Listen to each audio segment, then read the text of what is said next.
السيدة زينب عليه السلام ورا فترة السبي والسفر والتعب يجي طفل يسألها، هو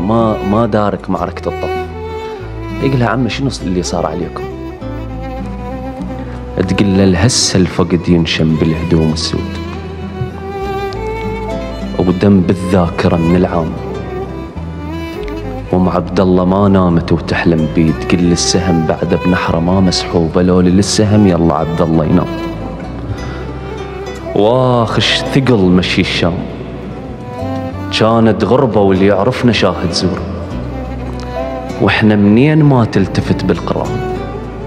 بس صبرنا راس حسين صعدت على الرمح، مشروع جامع بس نقص هذا، عابس والقطن ما ميز من الشيب، على لون المواقف طاح، ونزف الحنة أكد لي أفكر بيه، من القاسم الآخر عرس بالتاريخ ما نرتاح،